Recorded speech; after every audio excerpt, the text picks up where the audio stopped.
الحمدللہ عز و جل ہر سال کی طرح اس سال بھی ختم قرآن کی ایک عظیم الشان پروقار محفل ہمارے ذیشان لویا بھائی بڑے محبت سے، بڑی عقیدت سے اور بڑے فالو اپ سے سجاتے ہیں۔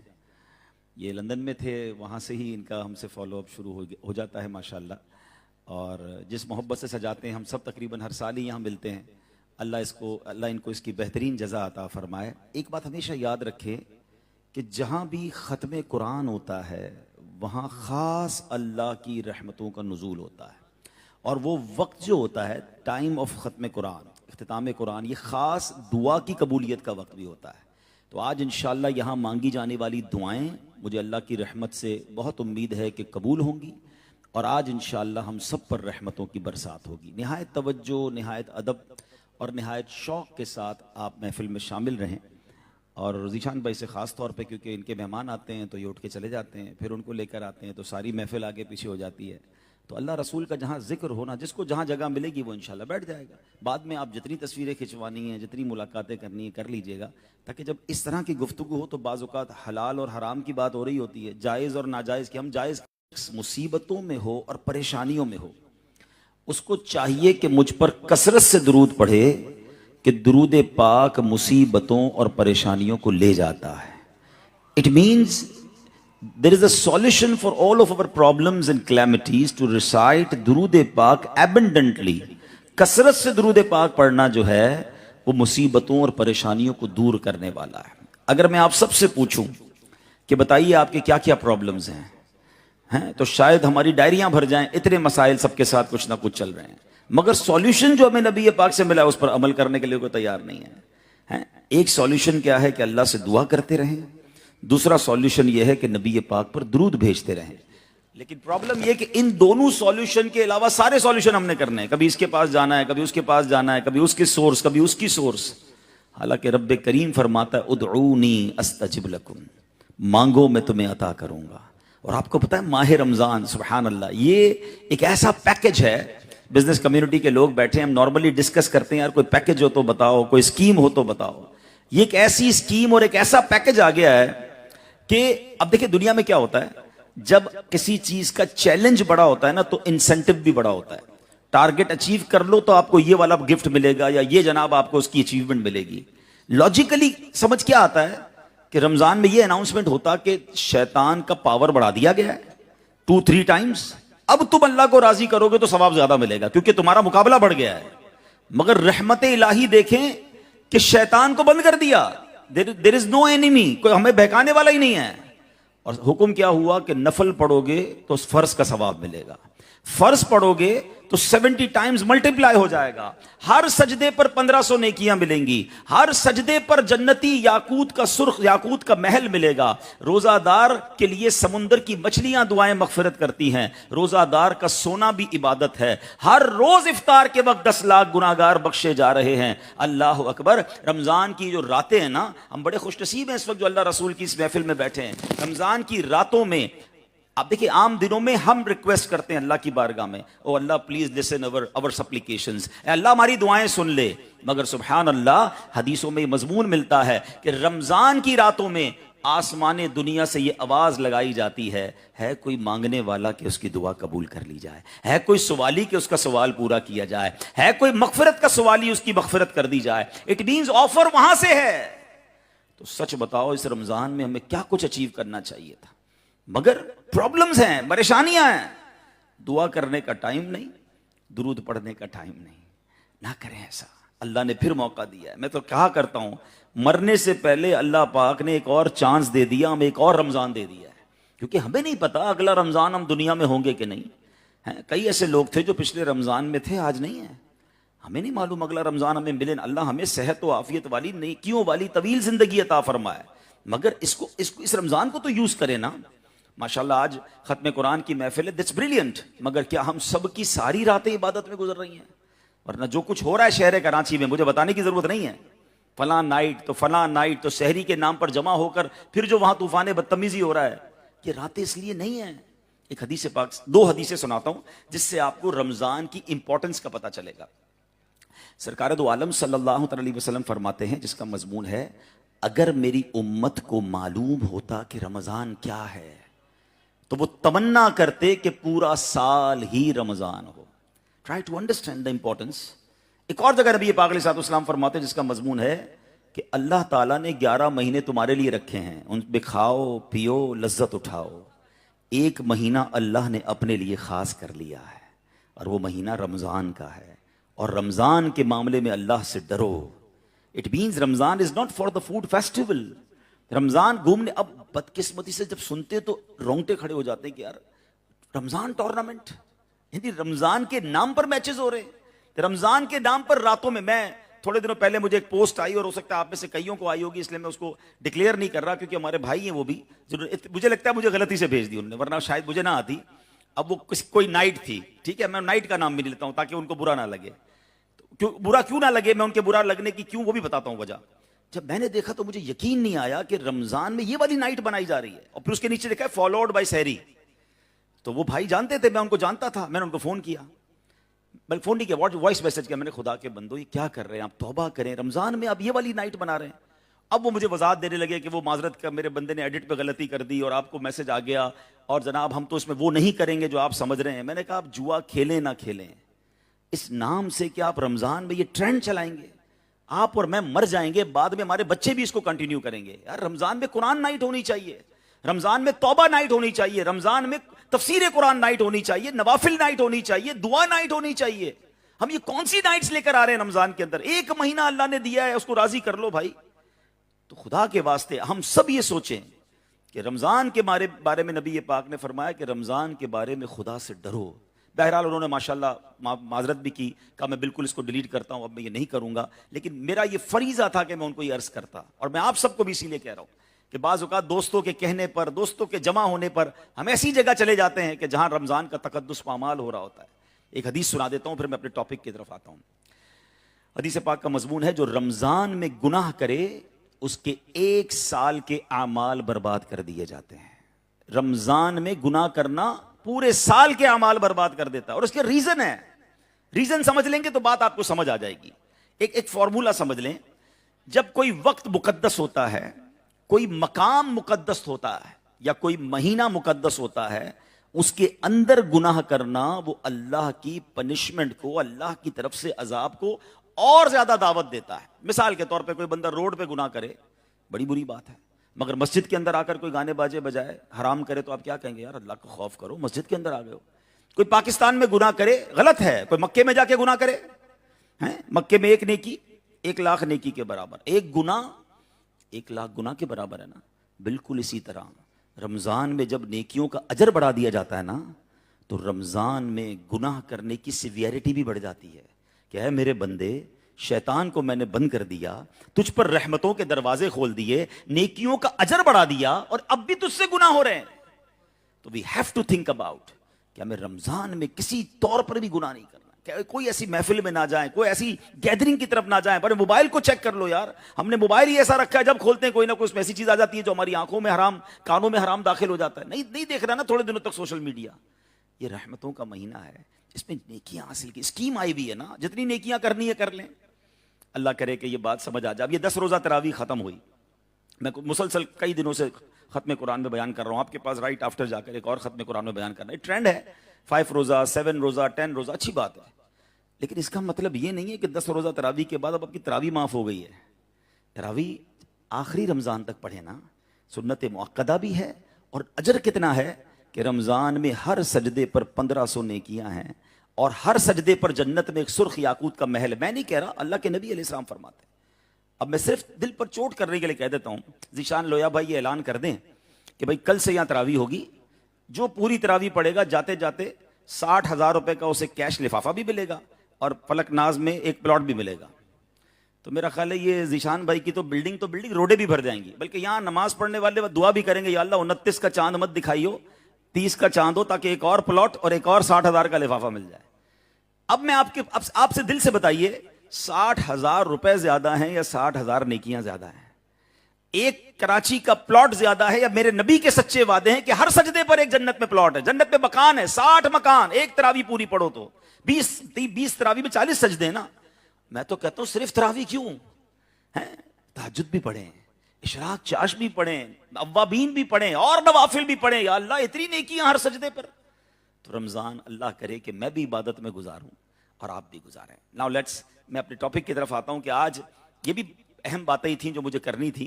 اب میں آپ کو آج قرآن پاک کے ایک بڑے تاریخی واقعے کی کچھ جھلکیاں بیان کروں گا اور اس سے ملنے والا میسج. اس سے یہ بھی انڈرسٹینڈ کیجئے گا, آج ختم قرآن کی محفل میں ہے, یہ مہینہ جو ہے نا یہ ماہ نزول قرآن ہے. اب قرآن کے نازل ہونے کے مہینے میں ہمیں کم از کم اس مہینے میں قرآن سے ایسی باؤنڈنگ کر لینی چاہیے, اتنی انڈرسٹینڈنگ کر لینی چاہیے کہ پھر پورا سال ہم قرآن کو سمجھنے میں کامیاب ہو جائیں. اب میرے یہ بھائی بھی تھوڑی دیر کے لیے اگر بیٹھ جائیں پلیز, تھوڑی سروس روک دیں. میں انشاءاللہ 20-25 منٹ میں آپ سے اجازت لے لوں گا, بس میں چاہتا ہوں میری بات آپ توجہ سے سن لیں. تو قرآن مجید فرقان حمید میں ایک ایسے پرسنالٹی کا واقعہ ہے. آج کل بڑی دنیا میں رپورٹس آتی ہیں, the most richest personality in the world. ٹھیک ہے جناب, top 10 richest personalities in the world. اور یہ آگے پیچھے ہوتے رہتے ہیں, کبھی کوئی فرسٹ نمبر آ جاتا ہے, کبھی کوئی سیکنڈ نمبر پہ آ جاتا ہے, یہ چینجنگ چلتی رہتی ہے. قرآن نے دنیا کے سب سے زیادہ امیر آدمی کا واقعہ بیان کیا. اچھا وہ امیر کتنا تھا, اس کے خزانے کتنے تھے؟ کہتے ہیں اس کے اتنے ارب ڈالر ہیں اس لیے نمبر 1 آ گیا ہے, اتنے بلین ڈالر ہیں تو سیکنڈ آ گیا ہے. قرآن نے اس کی ویلتھ کیسے بیان کی؟ قرآن نے اس کی ویلتھ بیان کی کہ وہ اتنا امیر تھا کہ اس کے خزانوں کی چابیاں ایک پوری اونٹوں کی جماعت اٹھاتی تھی. خزانے نہیں, ایک روایت کے مطابق 40 اونٹ چلتے تھے اس کے خزانوں کی چابیاں اٹھانے کے لیے. ٹرائی ٹو انڈرسٹینڈ خزانے کتنے ہوں گے. ٹھیک ہے, اور وہ کون تھا؟ وہ قارون تھا. قارون کے ساتھ ہوا کیا؟ اچھا بہت سارے لوگوں کو شاید یہ نہیں پتا کہ قارون پہلے سے ہی اللہ کا نافرمان نہیں تھا, بلکہ اگر میں آپ کو کہوں نا کہ موسٹ سکسیسفل لوگوں کی لسٹ بنائیں, اس کے اندر کیا کیا کوالٹیز ہونی چاہیے, ہم کس کو کامیاب سمجھتے ہیں, تو قارون میں وہ ساری چیزیں موجود تھیں. نمبر 1 ریچسٹ تھا, بہت مال تھا. نمبر 2 بیسٹ فیملی سے تھا, خاندان کیسا تھا؟ وہ حضرت موسیٰ کا کزن تھا. نمبر 3 وہ اتنا بیوٹیفل تھا, اتنا ہینڈسم تھا کہ اس کے چہرے سے اتنا نور نکلتا تھا, لوگ اسے منور کہتے تھے. نمبر 4 وہ تورات کا عالم بھی تھا. مجھے بتائیں نا, ایک آدمی کے شرف اور پرسنالٹی کے لیے اور کیا چاہیے؟ علم بھی تھا, فیملی بھی تھی, پیسہ بھی تھا, بیوٹیفل بھی تھا, ہینڈسم بھی تھا. پھر کیا ہوا؟ اب یہ ہوا کہ وہ اس کا اینڈ یہ ہوا کہ وہ اپنے خزانے کے ساتھ زمین میں دھسا دیا گیا, برباد کر دیا گیا. میں یہاں تھوڑا سا رکوں گا, پھر قارون کا واقعہ آگے لے کے چلتا جو ہم سب کو سمجھنا ہے. زندگی میں کوئی بھی عمل کر لینا, اللہ پاک بہت بڑی نیکی بھی کرا لے, تو سیٹسفائی نہیں ہونا ہے. ہاں کہ جناب میں نمازی, میں روزہ دار, میں حج بھی کیا ہوا, میں ختم قرآن بھی کرواتا ہوں, تو بس اپنا تو جنت کا ٹکٹ پکا ہے. نہیں, ہمیں ڈرتے رہنا ہے, ہمیں دعا کرنی ہے کہ اللہ مجھے معاف کرنا, میں ناقص ہوں. کیونکہ میں اور آپ کچھ نہیں ہیں. بڑے بڑے اولیاء, شیطان جو ہوتا ہے نا ایسے حملہ کرتا ہے کہ ساری نیکیاں برباد کر دیتا ہے. سب سے بڑی مثال تو شیطان ہے نا, عزازیل. شیطان پہلے سے ہی اللہ کا نافرمان نہیں تھا, ٹھیک ہے, اس کا نام کیا تھا؟ عزازیل. اس کے لیول آف عبادت کیا تھا؟ روایتوں میں آتا ہے 40,000 ایئرز اللہ کی عبادت کی اس نے. علم کا عالم کیا تھا؟ نالج کا. معلم الملکوت, فرشتوں کا ٹیچر تھا. اور اللہ کی بارگاہ میں جب پیش ہوتا تھا نا تو فرشتوں کے ساتھ پیش ہوتا تھا. اتنا بڑا اسٹیٹس تھا. ونس ان لائف ٹائم اس نے تکبر کیا, حضرت آدم کو سجدہ نہیں کیا. And of the day result کیا ہوا؟ لعنتی الی یوم الدین. کیا قرار دیا گیا؟ قیامت تک کے لیے لعنت کیا ہوا قرار دے دیا گیا, جہنم کی گہری آگ میں جائے گا. اٹ مینس کتنی بھی عبادت ہو جائے, کتنی بھی کوئی مرتبہ مل جائے, ہمیں اللہ سے پناہ مانگنی ہے, اللہ سے معافی مانگتے رہنا, اور اس پہ اترانا نہیں ہے. ایسے بہت سارے واقعات ہیں جو قرآن پڑھتے ہیں. بلم بن باعورہ کا واقعہ ہے جو مستجاب الدعوات تھا, اور جناب حضرت موسیٰ کے خلاف اس نے بد دعا کرنے کی کوشش کی مال کے لالچ میں, اور بے ایمان ہو کر مڑا, کافر ہو کر دنیا سے گیا. تو ہمیں ڈرنا یہ ہے کہ اللہ تعالیٰ ہمارے ایمان کی حفاظت فرمائے. ماہ رمضان ہے نا, اس میں یہ دعا خاص کیجئے گا. آپ نے ایک حدیث سب نے سنی ہوگی, میں آدھی حدیث پڑھوں گا, آپ پوری کر لیں گے. انما الاعمال بالنیات, اعمال کا دار و مدار نیتوں پر ہے. ایک اور حدیث بھی ہے, انما الاعمال بالخواتیم, اعمال کا دار و مدار خاتموں پر ہے. یعنی خاتمہ ایمان والا ہوگا نا, پھر یہ سارے عمل کام آئیں گے. نماز, روزہ, حج, زکوٰۃ, یہ کام ہی جب آنا ہے جب میں اور آپ ایمان والے ہو کر دنیا سے جائیں گے. ہو سکتا ہے کسی کے ذہن میں سوال آئے کہ یار یہ کیسے پاسبل ہے, میں مسلمان ہوں, ماں باپ بھی مسلمان ہیں, تو میں مسلمان ہی مروں گا, اس میں کیا پرابلم ہے؟ نہیں, دیر از نو گارنٹی. میں نہیں کہہ رہا, قرآن کہتا ہے. یا ایھا الذین آمنوا اتقوا اللہ حق تقاتہ ولا تموتن الا وانتم مسلمون، اے ایمان والو اللہ سے ڈرو جیسا ڈرنے کا حق ہے۔ کیا کہہ رہا ہے رب؟ مجھ سے ڈرو جیسا ڈرنے کا حق ہے۔ ہمارا ڈر بھی عجیب و غریب ہے، دو کان پہ چپت ماریں گے یا اللہ میری توبہ، اور اس کے بعد وہی کرنا ہے جو روز کر رہے ہیں۔ یہ تقویٰ نہیں ہے۔ تقویٰ یہ ہے کہ بندہ اکیلے میں بھی رب سے ڈرے کہ اللہ دیکھ رہا ہے، جو میں کر رہا ہوں وہ رب دیکھ رہا ہے۔ اچھا، ہمیں تقویٰ کی ایک بڑی خوبصورت پریکٹس رمضان میں ہو رہی ہے۔ ہاں، لیول آف تقویٰ بڑا ہمارا سب کا ہائپ پر ہے، اور یہی قرآن نے فرمایا نا کہ ہم نے روزے کیوں فرض کیے؟ تاکہ تم تقویٰ اختیار کرو، لعلکم تتقون۔ تو ہمارا تقویٰ پتہ ہے اس کس لیول پر ہے اس وقت؟ میں آپ سب سے ایک سوال کرتا ہوں، بچے بھی بیٹھے ہیں، آپ کے گھر میں بھی بچے روزہ رکھ رہے ہوں گے، پوری دنیا میں کوئی ایک بندہ ایسا ہے کہ جو افطار سے پہلے چپکے سے کھانا کھا لیتا ہو؟ پیاس لگی ہے یار، کوئی دیکھ تو نہیں رہا، چلو جوس پی لیتا ہوں، گھر میں کوئی نہیں ہے، فروٹ کٹا ہوا ہے، فروٹ کھا لیتا ہوں۔ پوری دنیا میں ایک بندہ نہیں ملے گا آپ کو، بچے بھی نہیں کرتے۔ کیوں؟ کوئی نہیں دیکھ رہا۔ کون دیکھ رہا ہے؟ جواب دیجئے نا، اللہ دیکھ رہا ہے۔ کتنا زبردست تقویٰ کی پریکٹس روز آپ کر رہے ہیں، مگر سوال یہ ہے کہ کیا اللہ صرف کھانا پینا ہی دیکھتا ہے؟ وہ میرا حرام دیکھنا بھی دیکھ رہا ہے، حرام بولنا بھی دیکھ رہا ہے، حرام کمانا بھی دیکھ رہا ہے۔ جب آپ کھانے پینے کے پہلے یہ سوچتے ہیں کہ میں کھا لوں گا افطار سے پہلے، تو اللہ دیکھ رہا ہے۔ وہی رب تمہارے بعد والے اعمال بھی دیکھ رہا ہے، رمضان کے بعد والی بھی تمہاری نیکیاں ہیں یا گناہ، وہ بھی دیکھ رہا ہے۔ تو ایکچولی رمضان تو پریکٹس کروانے آیا کہ اللہ دیکھ رہا ہے، اس کی پریکٹس کر رہا ہے بندے۔ اب ساری زندگی یہ خیال دل میں بسا لے کہ اللہ دیکھ رہا ہے، ٹھیک ہے؟ تو ہمیں قرآن کیا کہتا ہے؟ یا ایھا الذین آمنوا اتقوا اللہ حق تقاتہ ولا تموتن الا وانتم مسلمون۔ مت مرنا مگر مسلمان، ایمان کے ساتھ ہی مرنا۔ اب ویری ریلیونٹ کوسچن بنتا ہے کہ یہ بات تو ایمان والوں سے ہو رہی ہے، اے اللہ ایمان والوں سے کیوں فرما رہا ہے کہ مسلمان مرنا؟ یہ آیت بتا رہی ہے کہ ہر ایمان والا مسلمان مرے یہ گارنٹی نہیں، اس کے لیے ہمیں اسٹرگل کرنی ہوگی، اس کے لیے ہمیں اپنے ایمان کی حفاظت کی فکر کرنی ہوگی۔ خدا کی قسم ہمارے پاس جو سب سے قیمتی چیز ہے نا، اس ایمان ہے۔ دنیا کی کوئی دولت اس کا مول نہیں ہے، لیکن اس کی فکر بہت کم لوگوں کو ہے۔ اب سوال یہ پیدا ہوتا ہے کہ ایمان کیسے چھن سکتا ہے؟ تو اس کی ایک بڑی وجہ علماء لکھتے ہیں کہ گناہوں کی کثرت، بری صحبت، یہ بندے کو اس قدر گناہوں میں غرق کرتی ہے کہ ایک وقت آتا ہے کہ شیطان اس کے دل کو اپنی مٹھی میں لے لیتا ہے، اور وہ ایسے گناہ کرواتا ہے، ایسی خطا کرواتا ہے کہ آپ تصور بھی نہیں کر سکتے۔ جیسے ابھی آپ نے سنا کہ قارون نے، ابھی آپ سنیں گے کہ حضرت موسیٰ کے ساتھ کیا کیا اس نے۔ بلم بن باورا نے حضرت موسیٰ کے خلاف بد دعا کی۔ حضرت امام حسین کے ساتھ یزیدیوں نے کیا کیا تھا؟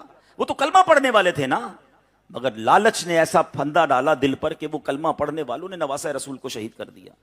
اب اس زمانے کی بات چھوڑیں یار، آج آپ اخباروں میں نہیں پڑھتے 5 سال کے بچے کے ساتھ، 6 سال کی بچی کے ساتھ کوئی واقعہ ہوتا ہے، ہم کہتے ہیں یار یہ کون کر سکتا ہے، یہ انسان ہے۔ جی جناب، یہ انسان ہی ہے، مگر ایک وقت آتا ہے کہ جب شیطان کے ہاتھ میں، اس کے دل مٹھی میں آ جاتا ہے نا، پھر یہ وہ کام کرواتا ہے کہ کوئی تصور بھی نہیں کر سکتا۔ تو ہمیں اللہ سے ڈرتے رہنا ہے، معافی مانگنی ہے، ایسی صحبتوں میں نہ بیٹھیں۔ بندہ یہ نہ سوچے مجھے کوئی نہیں اٹیک کر سکتا، ارے بڑے بڑے ولیوں کو شیطان کھا گیا تو میں اور آپ کیا ہیں؟ اب آتے ہیں قارون کا معاملہ کیا تھا۔ میں نے جس طرح بتایا کہ وہ ویل آف تھا، ہینڈسم تھا، حضرت موسیٰ کا کزن تھا، تورات کا عالم تھا۔ حضرت موسیٰ نے اسے زکوٰۃ کا حکم دیا، اللہ کی طرف سے حکم آیا اور آپ نے اسے زکوٰۃ کا حکم دیا۔ اچھا، اس زمانے میں زکوٰۃ کتنی تھی؟ یہ بھی مزے کی بات ہے۔ آج کتنی ہے؟ 2.5% نا، 100 روپے پہ 2.5 روپے دینے پڑتے ہیں، پورا سال گزر جائے شرائط کے بعد۔ اس زمانے میں 1000 روپے پہ 1 روپیہ دینا تھا، ہر 1000 پہ 1.1% آپ نے حکم دیا قارون کو زکوٰۃ کا، مگر اس کا 0.1% بھی اس زمانے میں بلینز بنتا تھا۔ اس نے کیلکولیٹ کیا کہ اتنے پیسے یہ میں اللہ کی راہ میں کیسے دے دوں؟ اب اس پر شیطان نے حملہ کیا، وہ کہتا ہے یہ تو ٹیکس ہے، اور لوگوں کو معاذ اللہ اس نے حضرت موسیٰ کے خلاف بہکانا شروع کیا کہ یہ تمہارا مال لینا چاہتے ہیں، یہ اس لیے زکوٰۃ کا حکم لائے ہیں، زکوٰۃ نہیں دینی ہے۔ اور اب حضرت موسیٰ کو ڈیگریڈ کرنے کی کوشش شروع کی۔ اس نے کیا کیا؟ اس نے معاذ اللہ، سوچئے شیطان کیسا دل پر حملہ کرتا ہے، حضرت موسیٰ کا کزن ہوتے ہوئے، تورات جس نبی پر نازل ہوئی ہے اس تورات کا وہ عالم تھا، مگر پیسے کی لالچ ایسی دل پر آئی کہ اس نے ایک عورت کو ہائر کیا۔ سنیے، ایک عورت کو پیسے دیے اور اسے کہا کہ حضرت موسیٰ پر جا کر تم نے ایک گندا الزام لگانا ہے۔ وہ عورت نے پیسے لیے اور بھرے مجمع میں کھڑی ہو گئی اور کہتی ہے کہ حضرت موسیٰ نے میرے ساتھ برا کام کیا ہے. اللہ اکبر, کلیم اللہ کے ساتھ. حضرت موسیٰ جلال میں آ گئے, آپ نے اس کو قریب بلایا. اس نے کہا میں تجھے اس رب کی قسم دیتا ہوں جس نے دریائے نیل کو پھاڑ کر حضرت ہمارے لیے راستہ نکالا اور فرعون کو غرق کیا, بتا سچ کیا ہے. جب اعلان نبوت سے نبی حضرت موسیٰ کی ہیبت اس پر طاری ہوئی, وہ عورت تھر تھر کانپنے لگی, کہتی معاف کر دیں, میں پیسے لے کر آئی تھی, آپ نے میرے ساتھ کچھ نہیں کیا, مجھے قارون نے اس کام کے لیے ابھارا ہے. اب حضرت موسیٰ کو بہت افسوس ہوا, بڑے دکھی ہوئے آپ, اور آپ نے لوگوں سے کہا کہ جو قارون کے ساتھی ہیں قارون سے الگ ہو جائیں. 2 بندوں کے علاوہ سارے لوگ قارون سے الگ ہو گئے. اب آپ نے اللہ کی بارگاہ میں دعا کی اور زمین کو حکم دیا کہ قارون کو پکڑ لے. قارون گھٹنے تک, قرآن کہتا ہے گھٹنے تک زمین میں دھس گیا. پھر آپ نے جب حکم دیا تو سینے تک دھس گیا. اب وہ رونے لگا, چلانے لگا, کہتا ہے معاف کر دیں, میں آپ کا کزن ہوں, اب نہیں کروں گا. اب عذاب الہی آ چکا تھا اور آخر کار وہ پورا کا پورا زمین میں دھسا دیا گیا. جو 2 لوگ ساتھ تھے نا قارون کے, دیکھیں کچھ لوگ ایسے ہوتے ہیں جن کو دلیل بھی مل جائے پھر بھی نہیں مانتے. وہ کہتے ہیں حضرت موسیٰ نے اس لیے اس کو دھسایا ہے کہ اتنا بڑا خزانہ ہے نا وہ ان کو چاہیے. حضرت موسیٰ نے دعا کی, یا اللہ اس کا خزانہ بھی دھسا دے. قارون کا وہ بلینز اور ٹریلینز اس زمانے کے پتہ نہیں ڈالرز کا یا کتنے پیسوں کا خزانہ تھا, وہ بھی زمین میں دھسا دیا گیا. اور مفسرین لکھتے ہیں کہ وہ قیامت تک زمین میں دھستا رہے گا. اس واقعے سے بہت ساری باتیں سیکھنے کو مل رہی ہیں. پہلی بات تو میں نے آپ کو عرض کر دی, اپنے ایمان کی فکر کیجئے, اپنے ایمان کی حفاظت کیجئے, اور ایسی صحبتوں سے اپنے آپ کو بچائیے کہ جہاں ایمان ضائع ہونے کا خوف ہے, اور اپنی نیکیوں پر سیٹسفائی نہ ہو رہیے. اللہ سے بس معافی مانگتے رہیے. اللہ سے کہیے مولا میں نے جو کچھ کیا تیری عطا سے کیا, میری کوئی اوقات نہیں. سیکنڈلی, کسی پر الزام نہ لگائیے. اس عورت نے کیا کیا تھا, اللہ کے نبی, معاذ اللہ, اللہ کے نبی پر الزام لگایا. آج بھی جناب کچھ لوگ ہیں جن کا کام ہی الزام لگانا ہے. ادھر سے سنی ادھر سے بڑھا دی, فلاں نے یہ کیا, فلاں نے وہ کیا. اچھا بڑا مزہ آتا ہے ان کو نا کسی کا اسکینڈل بنانے میں, اس کی بیٹی کا معاملہ, اس کے بیٹے کا معاملہ, فلاں کے گھر میں یہ, فلاں کے کاروبار میں یہ. میری اوقات کیا ہے؟ آپ ایک حدیث سن لے جس کا مضمون ہے, جو کسی کے عیب کھولتا ہے اللہ اس کے عیب کھول دے گا, اور جو کسی کے عیب چھپاتا ہے اللہ اس کے عیب چھپاتا ہے. آج بڑا مزہ آ رہا ہے نا, اس کے بارے میں رپورٹ مل گئی ہے, اس کا کوئی معاملہ پتہ چل گیا ہے, چلو یار چلاتے ہیں گروپوں میں میسج, انجوائے کرتے ہیں لوگ. تیار رہو کل تمہارے عیب کھلنے والے ہیں, اور خدا کی قسم جب ہمارے عیب کھلے نا ہم منہ دکھانے کے قابل نہ رہیں گے.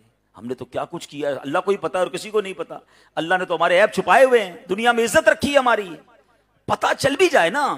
دیکھیں اگر ہمیں کوئی آ کر بتائے کہ یار فلاں نے یہ کیا, کیا مجھ پر واجب ہے دوسرے کو بتانا؟ میں کہوں یار مجھے مت بتاؤ یار, وہ جانے, اس کا رب جانے, اس کا اور اس کے اللہ کا معاملہ, میں مجھے کیوں بتا رہے ہو کسی کے عیب؟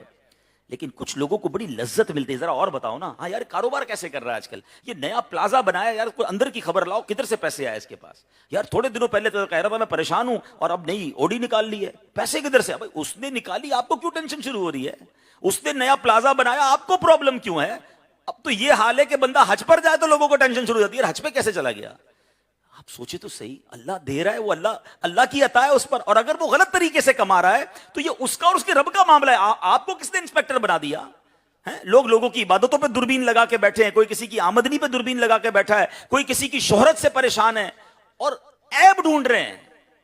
یاد رکھیے یہ مسلمانوں کا شیوا نہیں ہے. اگر آپ چاہتے ہیں کہ میرے اور آپ کے عیب دنیا اور آخرت میں چھپے رہیں, ہم مسلمانوں کے عیبوں پر پردہ ڈالنے والے بنے. کسی کے گھر کی باہر بات بتلاؤ. آج تم کسی کی بچی اور کسی کے بچے کی غلطی پر انجوائے کر رہے ہو, کل ایسا نہ ہو یہ تم اپنی اولاد میں دیکھو. حضرت موسیٰ کے ساتھ اس عورت نے کیا, اس کا بیڑا غرق ہو گیا نا, اس کو تباہی ملی, اللہ کے نبی کو ناراض کیا. تو کبھی بھی اللہ والوں کے بارے میں بھی یاد رکھیے گا, خاص طور پہ علماء, نیک لوگ, جن کو لوگ دنیا والے اللہ کے ولی کہتے ہیں, کبھی ان کے بارے میں نیگیٹو نہ سوچیں. ہم ان سے امتحان لیں گے, ان کا ٹیسٹ لیں گے, ہماری اوقات ہے. دیکھیں میرا بہت تھوڑا سا علم ہے, لیکن اب تک جتنا میں نے پڑھا ہے, میں نے صرف 2 چیزوں کے بارے میں پڑھا ہے جن لوگوں سے اللہ جنگ کا اعلان فرماتا, اللہ اعلان جنگ فرماتا ہے. غور سے سن لو. نمبر 1, سود کا کام کرنے والا, اس سے اللہ اعلان جنگ فرماتا ہے. پلیز ہاتھ جوڑتا ہوں, اگر کوئی میرا بھائی یہاں بیٹھا ہے یا بعد میں میرا ویڈیو پہ یہ بیان سنے, یہ لائیو بھی جا رہا ہوگا سوشل میڈیا پہ, سود کے قریب مت جانا.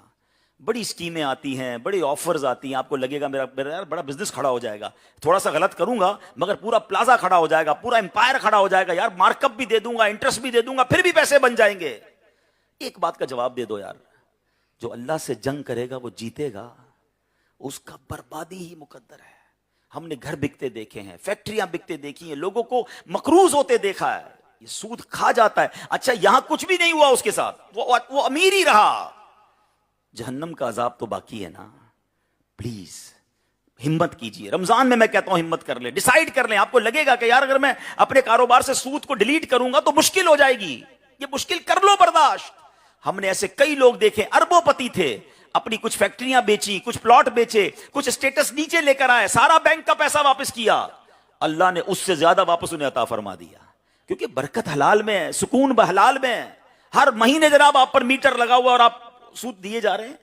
نہ سود لینا ہے نہ سود دینا ہے, یہ اللہ سے جنگ ہے. رمضان میں شیطان بند ہے, لیٹس ڈیسائیڈ ان رمضان. اور دوسرا وہ کام جس میں اللہ نے اعلان جنگ فرمایا, وہ کیا ہے؟ فرمایا کہ اللہ فرماتا ہے جو میرے کسی ولی سے دشمنی کرے میرا اس سے اعلان جنگ ہے. اب یہ بڑا سینسٹیو معاملہ ہے, ولی کی تو کوئی لسٹ ہی نہیں ہے. توجہ رکھیے گا پلیز, ہمارے پاس تو کوئی لسٹ نہیں ہے نا کہ ولی کون ہے, ولی کی پیشانی پہ تو لکھا نہیں ہوتا. تو اللہ کے ولی سے دشمنی اعلان جنگ ہے, اللہ فرماتا ہے. تو اس کا مطلب یہ ہوا اللہ پاک نے اپنے اولیاء کو اپنے بندوں میں چھپا کر رکھا ہے. ایک حدیث سے سمجھ لو کہ ولی کوئی بھی ہو سکتا ہے. نبی پاک فرماتے ہیں جس کا مضمون ہے کہ کچھ بندے ایسے ہوں گے جن کے بال پرا گندہ ہوں گے, کپڑے بالکل سادہ میلے سے نظر آئیں گے, ان کی کیفیت یہ ہوگی کہ انہیں کوئی اپنے گھر دعوت میں بھی نہیں بلاتا ہوگا, مگر اللہ کی بارگاہ میں ان کا مرتبہ یہ ہوگا کہ وہ قسم کھائیں گے, اللہ ان کی قسم پوری فرمائے گا. ہمیں نہیں پتا میرا ملازم کوئی اللہ کا ولی نہ ہو, ہمارے ساتھ کام کرنے والا کوئی اللہ کا ولی ہو کہ نہ ہو, ہمیں نہیں پتا, ہمارا رشتہ دار ہو سکتا ہے کوئی. تو پتا چلا اولیاء بندوں میں چھپے ہوئے ہیں. تو ہمیں کرنا یہ ہے کہ سب کے ساتھ اچھا برتاؤ کرنا ہے, سب کی عزت کرنی ہے, تاکہ اللہ کے کسی ولی سے اپنے لڑائی لے لی نا تو تباہی مقدر ہو جائے گی. اور ہم نے دیکھا ہے چلتے کاروبار تباہ ہو جاتے ہیں, چلتی صحت تباہ ہو جاتی ہے, ترقی رک جاتی ہے. سوچو کسی کا دل تو نہیں دکھا دیا, کسی اللہ والے کی ہائی تو نہیں لے لی. تو سب سے محبت اور پیار سے پیش آنا ہے. تیسری بات جو قارون کے اس واقعے سے سیکھنے کو ملی ہے, جو میں اپنے بیان کو اب اینڈ کی طرف لاتے ہوئے بات کرنا چاہوں گا, کہ اس کو زکوٰۃ بھاری پڑی, اس کو زکوٰۃ دینا ڈیفیکلٹ لگا. اتنا اللہ نے مال دیا تھا, 0.1% زکوٰۃ تھی, لیکن اس کو دینے میں اس کو ہچکچاہٹ ہوئی اور اس نے حضرت موسیٰ سے لڑائی لی. آج بتائیں آج کیا حال ہے؟ کیا سارے لوگ پوری زکوٰۃ دے رہے ہیں؟ یاد رکھیے زکوٰۃ فرض ہے. اسلام کے 5 پلر ہیں نا, نماز, روزہ, حج, زکوٰۃ اور کلمہ توحید. زکوٰۃ دینے میں اب لوگ ڈگمگا رہے ہیں. اچھا ہوا کیا ہے, جب تک سینکڑوں, ہزاروں یا لاکھوں میں زکوٰۃ تھی نا, لوگ دے رہے تھے. اب امتحان جب شروع ہوا, جب زکوٰۃ کروڑوں میں ہو گئی ہے, ہوئے ہوئے ہوئے اتنی ساری زکوٰۃ, 10 کروڑ روپے زکوٰۃ. اور اللہ کے بندے, اللہ نے 4 ارب دیے تو 10 کروڑ زکوٰۃ ہے نا, اللہ نے دیے تو زکوٰۃ ہے نا, غریب پہ تو زکوٰۃ نہیں ہے. زکوٰۃ دیتے ہوئے کس بات کی ٹینشن ہے؟ سچ بات یہ ہے کہ زکوٰۃ دینے والا خوش دلی سے زکوٰۃ دے اور سجدہ کرے, مولا تو نے زکوٰۃ دینے والا بنایا, لینے والا نہیں بنایا. لیکن آج لوگ ہیلے بہانے ڈھونڈ رہے ہیں. حضرت کسی طریقے سے بتائیں نا, کوئی 1-2 پلاٹ نکل جائے ہمارے زکوٰۃ سے, کسی طرح مائنس ہو جائے. ایسا کبھی مت کرنا. یہ قارون نے کیا تھا, خزانے سمیت دھسا دیا گیا. میں ایک دعا روز ہی کر رہا ہوں, اگر آپ کو اچھی لگے تو آپ بھی آمین کہہ دیں کہ یا اللہ مجھے وہ مال نہ دینا جس کی زکوٰۃ مجھے بھاری پڑے. اے اللہ مجھے وہ مال دے میں جس کی زکوٰۃ خوشی سے ادا کروں. ہاں, خوش دلی سے انجوائے کر کے اللہ کی راہ میں خرچ کیا کرو. بلکہ سچی بات تو یہ ہے کہ زکوٰۃ کے بعد آپ نے کیا خرچ کیا یہ چیک کریں. میں ایک بزنس مین کے پاس گیا, ماشاءاللہ کبھی کبھی آپ جیسے بزنس مین ہمیں سکھاتے ہیں باتیں. ہم زکوٰۃ پر بات کر رہے تھے, اس نے بڑی پیاری بات کہی, میرے تو دل میں لگ گئی. وہ کہتے ہیں عبدالحبیب بھائی میں نے زکوٰۃ دی تو کیا کمال کیا, یہ تو ڈیوٹی تھی مجھ پر, فرض تھا. میں تو کیلکولیٹ ہی جب شروع کرتا ہوں کہ 2.5% کے بعد اوپر میں نے اور کیا خرچ کیا اللہ کی راہ میں. بھائی زکوٰۃ تو اللہ کی طرف سے مجھ پر فرض تھا, دینا ہی دینا تھا. بھائی غریب پر تو زکوٰۃ نہیں نا, اللہ نے مال دیا تو زکوٰۃ ہے. تو پلیز زکوٰۃ بھی دیں, اس کے علاوہ بھی خرچ کریں. اور یہ نہ غم لائیں دل میں کہ کم ہو جائے گا. یہ شیطان ہمیشہ سے قارون کے زمانے سے وسوسے ڈال رہا ہے, آج بھی ڈال رہا ہے. یار یہ مولوی صاحب کہہ تو رہے ہیں میری زکوٰۃ کتنی بنتی, ان کو کیا پتا اتنے لاکھ اتنے کروڑ زکوٰۃ کدھر سے نکالوں گا, کم ہو جائیں گے پیسے. میں آپ کو اپنی بات نہیں کرتا, جس نبی کا آپ نے کلمہ پڑھا ہے نا ان کی حدیث سناتا ہوں. اللہ کے حبیب علیہ الصلوۃ والسلام فرماتے ہیں میں قسم کھا کر کہتا ہوں اللہ کی راہ میں خرچ کرنے سے مال کم نہیں ہوگا. اب یا تو نبی کی بات پر یقین کر لو یا شیطان کی بات پر کر لو. اچھا لاجیکلی اس کو پروف بھی کر دیتا ہوں. یہاں جتنے ایسے بھائی بیٹھے ہیں نا جو پوری زکات دیتے ہیں اور چیریٹی کرتے رہتے ہیں, ان کا چیک کر لیں, ہر سال ان کی زکات بڑھ رہی ہے, ہر سال ان کی ویلتھ بڑھ رہی ہے. کیسے بڑھ رہی ہے بھائی؟ وہ تو دے رہے ہیں, کم ہو رہی ہے. تو ایک جملہ سن لو, ایک میرا اور آپ کا دنیا کا کیلکولیٹر ہے جو بتاتا ہے کہ کروڑ میں سے 2.5 لاکھ دیے 97.5 لاکھ رہ گئے, اور ایک میرے اللہ کی رحمت کا کیلکولیٹر ہے کہ جو ملٹیپلائی کر رہا ہے, وہ دنیا میں بھی ملٹیپلائی کر کے دے گا, آخرت کے خزانے تو الگ جمع ہیں. حدیث پاک کے مضامین ملتے ہیں کہ دنیا میں جو بھی مال تلف ہوتا ہے نا, نقصان ہوتا ہے, وہ زکوٰۃ نہ دینے کی ایک وجہ یہ بھی ہوتی ہے کہ بندے نے زکوٰۃ نہیں دی ہوتی. کسی کی فیکٹری میں آگ لگ جاتی ہے, کسی کے گھر میں نقصان ہو جاتا ہے. آپ غور کریں زکوٰۃ پوری دے رہے ہیں کہ نہیں دے رہے. نبی پاک ایک جگہ فرماتے ہیں اپنے مال کو مضبوط قلعوں میں قید کر لو, زکوٰۃ دے کر اپنے مال کو سیکیور کر لو. تو یہ ہمارے مال کی سیکیورٹی ہے. اور پھر کئی حدیثیں وہ ہیں کہ یہی مال جو زکوٰۃ نہ دیا گیا ہوگا نا, یہ قبر میں انگارے بنا کر عذاب بنا دیے, یہ سونے چاندی یہ تمام چیزیں. تو خدارا پلیز زکوٰۃ دینے میں کمزوری نہ لائیں. اور یہ زکوٰۃ اگر واقعی سارے پاکستان کے لوگ نکالیں, سارے زمیندار اپنا عشر نکالیں, میں نے کیلکولیشن کی ایک دن بیٹھ کے, تو شاید پاکستان میں کوئی غریب نہیں بچے گا. مگر بہت تھوڑے لوگ زکوٰۃ نکالتے ہیں یا بہت پوری نہیں نکالتے. تو پوری کیلکولیٹ کر کے, آپ کو سمجھ نہیں آتی, آپ کسی عالم دین کے پاس بیٹھ جائیں, کسی مفتی صاحب کے پاس بیٹھے کہ بتائیں میری کتنی زکوٰۃ بنتی ہے. ہر چیز میں کیلکولیشن کرنی ہے, زکوٰۃ میں اپنی مرضی سے نکالنا ہے. اچھا پھر زکوٰۃ نکالتے وقت شرعی مسائل بھی نہیں پتا, بعض اوقات اپنے دماغ سے نکال رہے ہوتے ہیں اور غلط نکال رہے ہوتے ہیں, زکوٰۃ ادا ہی نہیں ہوتی. تو زکوٰۃ کس کو دے سکتے ہیں, کیسے نکالنی ہے, یہ ایک علم ہے, اس کو پلیز حاصل کریں. اب زکوٰۃ دینی کس کو ہے؟ سبحان اللہ, سب سے زیادہ حق ہے آپ کے اپنے غریب رشتہ داروں کا. اپنے غریب رشتہ داروں کو دیکھیں, اپنے غریب ملازمین کو دیکھیں, اپنے غریب پڑوسیوں کو دیکھیں, پہلے ان کو دیں اگر وہ زکوٰۃ کے مستحق ہیں. انشاءاللہ اس میں زیادہ ثواب ہے. رشتہ داروں کو زکوٰۃ دینے کا ثواب یہ ہے کہ حدیثوں میں آتا ہے بندہ جب رشتہ دار کو صدقہ دیتا ہے تو ڈبل ثواب ملتا ہے, ایک رشتہ داری نبھانے کا, ایک صدقہ دینے کا. تو ان کو آپ نے اس طرح زکوٰۃ ادا کرنی ہے. اور ایک اور بات یاد رکھیں کہ سخی جو ہوتا ہے نا وہ اللہ کے قریب ہوتا ہے. حدیث پاک میں ہے سخی 3 چیزوں کے قریب ہوتا ہے, قریب من اللہ, قریب من الجنہ, قریب من الناس. 3 چیزوں کے قریب ہوتا ہے, اللہ کے, جنت کے اور لوگوں کے. ایک چیز سے دور ہوتا ہے, بعید من النار, جہنم سے دور ہوتا ہے. اور جو بخیل ہوتا ہے, کنجوس ہوتا ہے, فرمایا 3 چیزوں سے دور ہوتا ہے, ایک ہی چیز کے قریب ہوتا ہے, بعید من اللہ, اللہ سے دور, بعید من الجنہ, جنت سے دور, بعید من الناس, لوگوں سے بھی دور, قریب من النار, جہنم کے قریب ہوتا ہے. اب اپنے آپ سے پوچھ لیں کہ میں سخیوں کی لسٹ میں ہوں یا معاذ اللہ اپنے مال اللہ کی راہ میں خرچ نہ کر کے بخیل کی لسٹ میں ہوں. اپنے آپ کو سخی کی لسٹ میں رکھیے گا کہ اللہ کریم سخیوں کو بہت پسند کرتا ہے. ٹھیک ہے.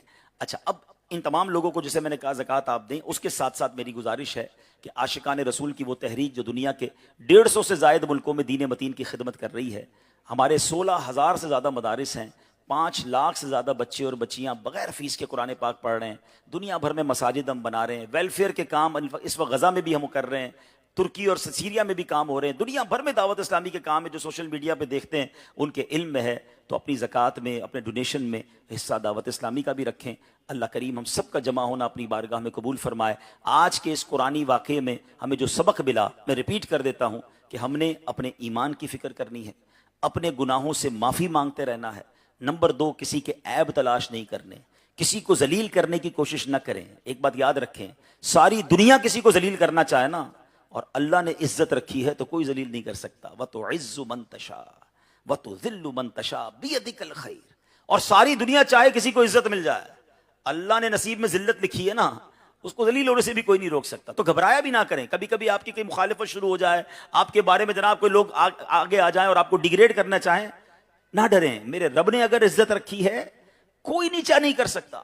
ہاں ہم نے کئی لوگوں کو دیکھا, کچھ لوگ بہت پیچھے پڑ جاتے ہیں کسی کے, مگر اللہ نے اس کی محبت لوگوں کے دلوں میں ڈالی ہوتی ہے.